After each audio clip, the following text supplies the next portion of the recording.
This is titled, She Squatch Saved My Life. Missing 411. Hello, Steve. This is a long email, part of a longer story. I am back with the rest of the story concerning what happened to me in my neighbor's woodlot. You read my email in June of 2024 about a male Sasquatch breaking my other neighbor's miniature donkey's neck and carrying him away for food. First, let me say that in the many decades following this go-around with Sasquatches, I had a mind block. I never admitted to myself the truths that happened to me in those 2 days. Can Dave tell me if I was a missing 411? Can the dear ladies or Mr. Owlman explain my story to me? I ask, why me? And then I ask, why not me? I am Rh negative. I have an extra vertebrae, and my temperature is 97 F, sometimes 95. I have foreseen all my future homes by years and car accidents minutes before the crash. I see dying people before they know. Once I foresaw a newborn baby was deaf many months before the parents knew. Fortune tellers ask me why I'm paying them, when my powers are far more stronger than their powers, and none of this feels like a gift. My missing story started on a sunny late summer morning. As told in my previous email, I was a dairy farmer's wife. First thing in the morning, I was awake and ready to start morning chores. The mind speak was inside my head. This mind speak was not my dear departed paternal grandmother, who spoke to me often. My grandmother passed 1 month before I was born. Her dying wish was to see me born. This mind speak was masculine and to the point. I saw pictures of my neighbor's woodlot and my miniature donkey friend another mile away. Steve, you asked what mind speak is and what it feels like. I was thinking my morning to-do list and minding my own business. The mind speak words were not my thoughts, not my words. I probed to find out what this was, and I was shut out. This male was more powerful than me. Again, the same words were telling me to ride my horse to my neighbor's woods, where the muddy trail became dry. I knew this trail well, as my mare threw her shoes often in the mud. We would wait until the trail became dry before we would gallop. Next, the mind speak showed me my little donkey friend. I had a knowing this would be our last visit. This pissed me off. This male thing, entity, or whatever it was playing me. I knew it. It knew it. I knew it. It knew I knew it. The thing was in my head, into my soul, my past, and my feelings. Earlier that summer, my father phoned, warning me to come visit my uncle, as it would be our last visit. We were baling hay on the farm, and it felt impossible for me to leave the farm work. My uncle committed suicide, or was shot by his son, and that's another story. Each time during my chores, I thought to myself that it was silly to go riding, as I had work. Each time the mind speak became more forceful and more insistent. This male was living rent-free inside my head. It knew my thoughts and was ready to command me again. 11 a.m. My mare and I were on our way up the road across the fields to the woods. My go Arab mare came to a dead stop and snorted. She was having no part of it. She had won grand champion on a 35-mile competitive trail ride, and we were training for a 50-miler. I pushed her forward as she kept dragging her feet, protesting. I remember telling my mare that we both knew she was smarter than me. My Arab kept twisting and turning to run home, and as we left the muddy path in the woodlot and the trail became dry, I knew we were not alone. We spun around to 7 o'clock behind us, looking across an open area, across a small creek, and up a hill of white birch. My mare was snorting, legs spread, and trembling. I could see no one, but at that same time I had a knowing I would not leave this woodlot alive. At this point, most people would have the screaming memes.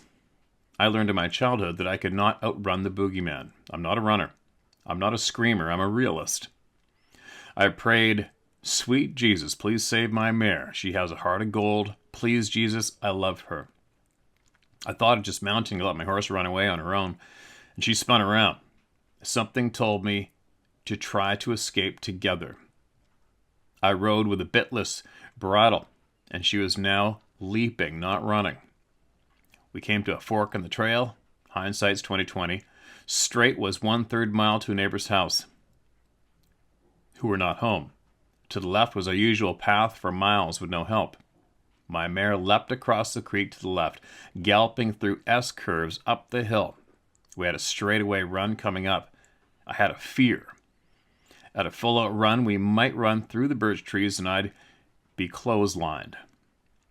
At the straightaway, I wanted to look behind us, and as I turned halfway in my English saddle to understand what was happening, a mind-speak female voice said, "Do not look behind you. You will not like what you see." At the same time, I said, "Okay, I don't need to see." And I thought of turning straight. It happened. My hands are shaking. Now, decades later, I'm crying.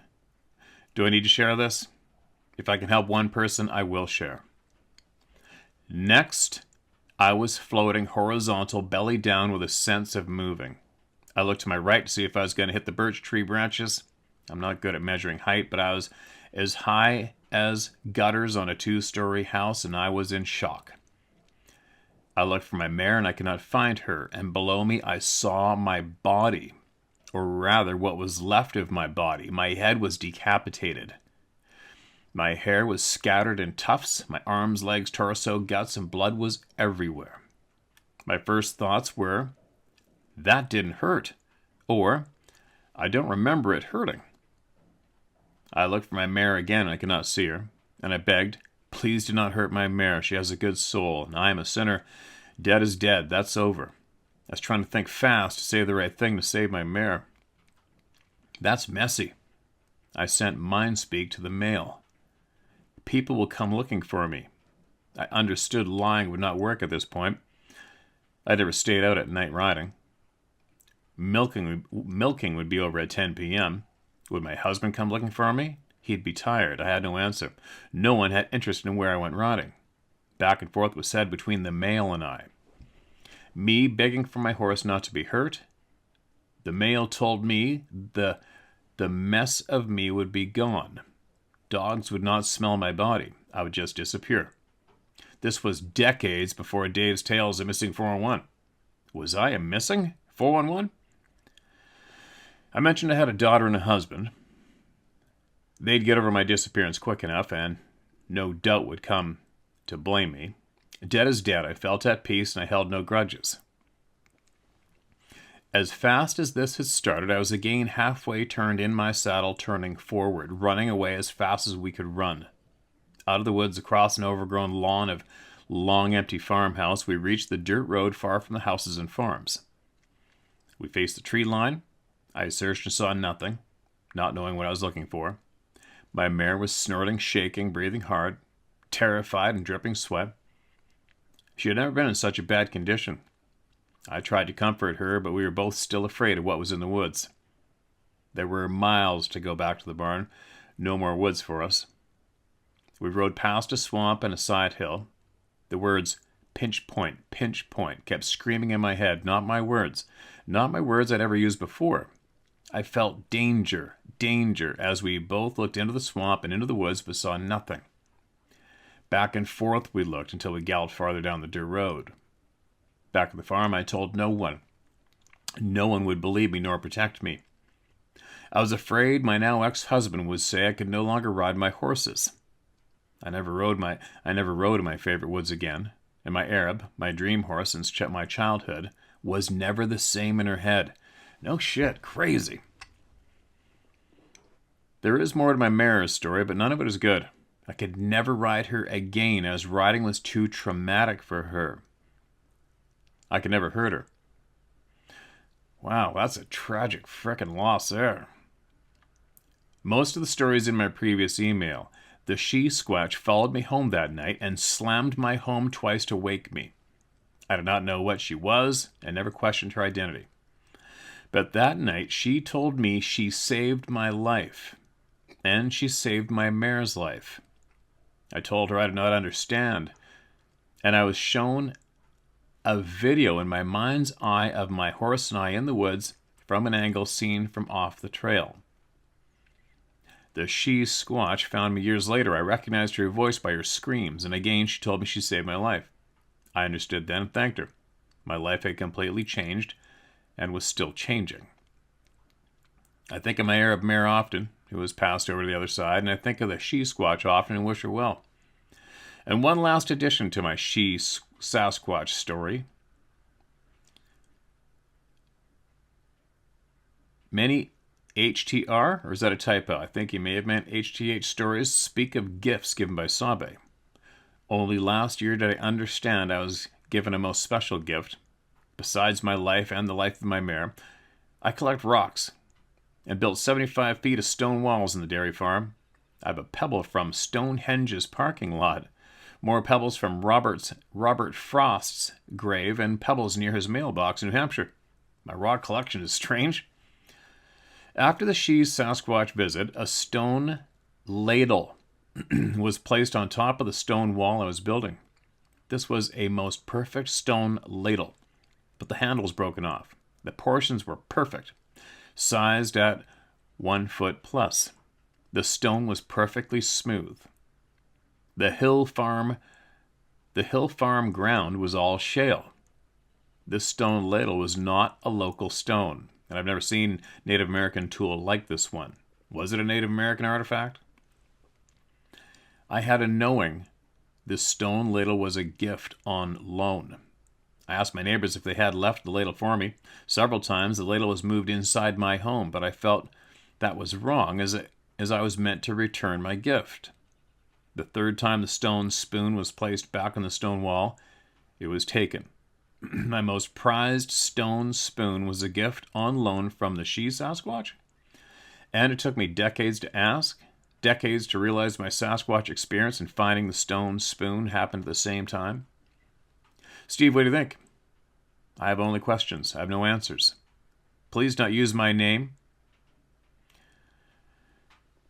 All right. I got you. And I totally can relate with your horse. There's a lot of confusion. No, I don't know. There isn't a lot of confusion. I mean, everything's confusing in this lifetime, but so you think you missed out on the video from your mind's eye of what went down? How did you end up so high in the air, and what tore you to shreds? And did you have to watch that? What did it? Who did it? You know what I mean? Why? That's a pretty alarming thing. You know, and another thing, immediately what I thought when you said that she saved your life, I'm like, well, you never got to ride your horse again and couldn't go in the woods. You know, it's like, But what a huge, important piece of your life that was destroyed, right? So, did she save your life? You know what I mean? In a way. Take from what you will, leave it, you guys. But there is some patterns in there, like it or not, right? Yeah, I don't know what's up with the gifts. They sure seem to leave a lot of people some fairly simple and useless items, right? Pebbles, rocks, bones, little mini skulls, teeth, feathers. Well, I guess in a way, maybe I shouldn't say they're useless. They're useless. Maybe they are useful, and I'm just a simple human that's been taught that they are useless. There's that possibility too, right? But I don't know who was in. I don't know who was in. Do we even call it another world, or we just say, I don't have a clue who or what is going on the other side of this veil. It's right next to us, and there's no way there isn't. That's just for me. I'm not dictating, but if I had $5,000 right now and I had to place it on a bet, I'd put it all on easily without hesitation that there is a veil between us and somewhere else. That's a fact. There's no way getting out of it. Do I want there to be? No. No. Do I want to have to acknowledge that as fact? No. Shit, no. But it's fact. Because of all the knowledge we've learned here from each other, right? People around the world. Something happened on the other side of the veil and me, and I documented it here with with that knife and my arrow years ago. Possibly many other things that I didn't even focus on too clearly. Something's been going on. Something is going on. Something's beside us. And you got to wonder too, what's the quality of life for these beings, these spirits, whoever it is that get to have the clear knowledge and possibly exist on the other side of this veil? Are they happy? Are they doing fun shit? Do you know what I mean? Is all of their time spent spooking and terrorizing human beings and not quite being able to fully interact with them? Which would be a bit of a sentence, like a hell-like sentence, right? Is there sunshine? Is there fishing on the other side of the veil? Do you get to go hiking? Do you get to hang out with friends and tell each other stupid ass jokes and laugh your face off on the other side of this veil? You know what I mean? Is it dark and dismal and futureless and evil on the other side of this veil? You know what I mean? I haven't a clue. How does one end up on the other side of this veil? And why? How do you end up there? Why are you there? What's your quality of life? What's your purpose? Is it fun? Is there happiness? Do you know what I mean? All the typical, what should be typical questions. Will we find out? I think absolutely. Why are we not supposed to find out all this shit during this experience of being a simple human? I don't have a clue. Not yet, but I'm getting there.